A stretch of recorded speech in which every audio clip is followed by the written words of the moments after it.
अस्सलाम वालेकुम नाजरीन, पाकिस्तान, अमेरिका और सऊदी अरब का इत्तेहाद अफ़गानिस्तान में सवीत रूस के ख़िलाफ़ बरसरे पुकार था। रूस की फ़ज़ाई बर्तरी ख़त्म करने के लिए अमेरिका ने ऐसा मिसाइल तैयार किया जिसके लिए लॉन्चर नहीं बल्कि इंसानी कंधा चाहिए था। ये मिसाइल था स्ट्रिंगल मिसाइल। इस मिसाइल ने रूस को तिकनी का नाच नचाया। स्ट्रिंगल मिसाइल पाकिस्तान के जरिए अफगानिस्तान को सप्लाई किए जाते थे। ज़ियाउल हक के दौर में मिसाइलों को महफूज करने के लिए कई मकामात चुने गए, जिनमें से एक पिंडी का ओजरी कैंप भी था। मुजाहिदीन स्ट्रिंगल मिसाइलों से रूसी हेलीकॉप्टरों को पतंगों की तरह गिराने लगे। रूसी फौज का मुराद 8 साल से जारी जंग में पहले ही बहुत गिर चुका था। पाकिस्तान की शानदार इंटेलिजेंस, मुजाहिदीन के ताबोतोड़ हमलों, अमेरिका और सऊदी अरब की माशी अमदाद से चलने वाली अफगान जंग में स्ट्रिंगल मिसाइल वो आखिरी हथियार था जिसने स्वीत रीच की कमर तोड़ कर रख दी। स्ट्रिंगर सिर्फ स्वीत रूस के लिए ही तबाही नहीं बना, बल्कि पाकिस्तान में भी इसने कारण गर्दी की। वो उजरी कैंप जहां स्ट्रिंगल मिसाइल जमा किए थे 10 अप्रैल 1988 को धमाके से फट गया।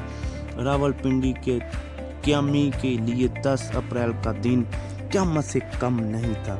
मिसाइल फटने की आवाज़ें और आसमान से बरसती आग एक ख्वाब रेड जंग का मोड़ ले चुकी थी। जब ये बरूद की बारिश थमी तो रावलपिंडी में 103 अफराद जान की बाजी हार गए थे, जिनमें बाद के वजीर आजम शाहिद हकान अब्बासी के वालिद शामिल थे।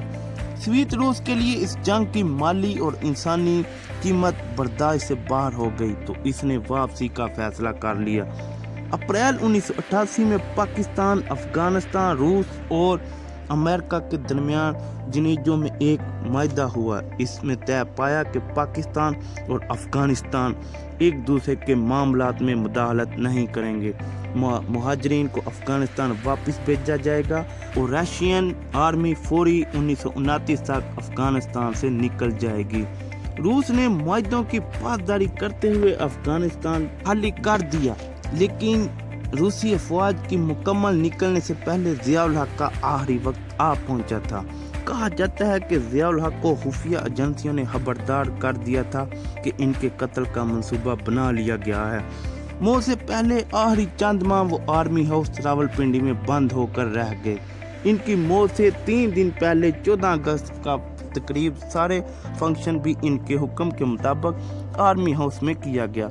इस वक्त ज़ियाउल हक खौफजदा थे कि इन्होंने आर्मी हाउस में लगे दरख्तों को सिक्योरिटी रिस्क करार दिया और 40 दरख्त कटवा दिए। इस प्रोग्राम के सिर्फ 3 दिन बाद वो आर्मी हाउस से निकले और टैंकों की मशकें देखने निकले और बहावलपुर पहुंच गए। वापसी पर अमेरिकी सफीर और अमेरिकी मिलिट्री भी इनके हमरा थे। C-130 त्यारे में सवार हुए। मशकें देखने वालों में vice army chief general Mirza Aslam Beg भी शामिल थे, लेकिन चूंकि वो अपने अलग त्यारे में आए थे इसलिए वो वापसी पर ज़ियाउल हक के साथ नहीं थे। जनरल ज़ियाउल हक का त्यारा उड़ान भरने के कुछ ही देर बाद बहावलपुर की एक बस्ती में गिरकर तबाह हो गया।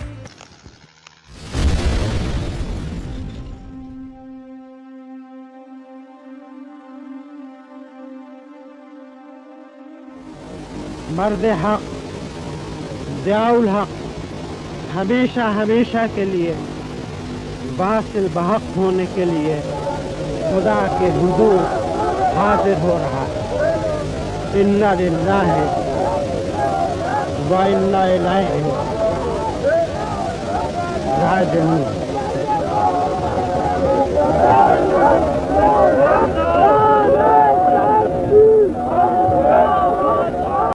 हैरत की बात यह है कि त्यारे में अमेरिकी सफीर और मिलिट्री आतिशी जैसे अहम ओहदेदार मारे गए, लेकिन अमेरिका ने इस हादसे की हकायक जानने में कभी दिलचस्पी नहीं दिखाई। यही वजह है कि ज़ियाउल हक के कत्ल को अमेरिकी साजिश कहने वालों की तादाद बहुत ज़्यादा है। जनरल ज़िया को अफगान जहाद और इस्लामी कानून साजी की वजह से मजहबी हलकों में कदर की निगाह से देखा जाता है। ताहम अफगान जंग के दौरान मुहाजिरीन के साथ मनसियत, क्लैशनकोव और दहशत गर्दी का तूफान भी पाकिस्तान में दहर आया था।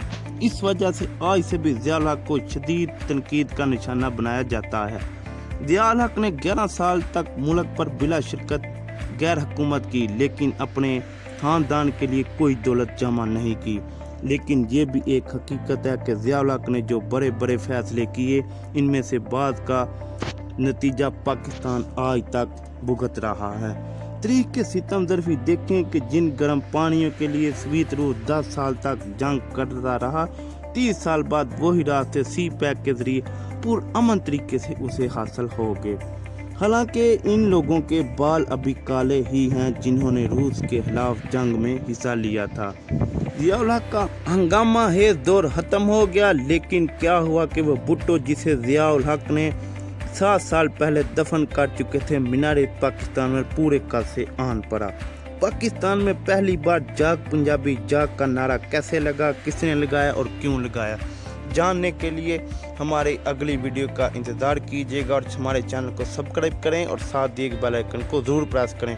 और अगर इस वीडियो ने आपकी मालूमात में इजाफा किया है तो इसे लाइक कीजिएगा, शेयर कीजिएगा और अपने दोस्तों के साथ ज़रूर शेयर करें और कमेंट में ज़रूर लिखें पाकिस्तान जिंदाबाद। इजाज़त दीजिएगा, मिलते हैं अगली किस्त में। अल्लाह हाफिज़।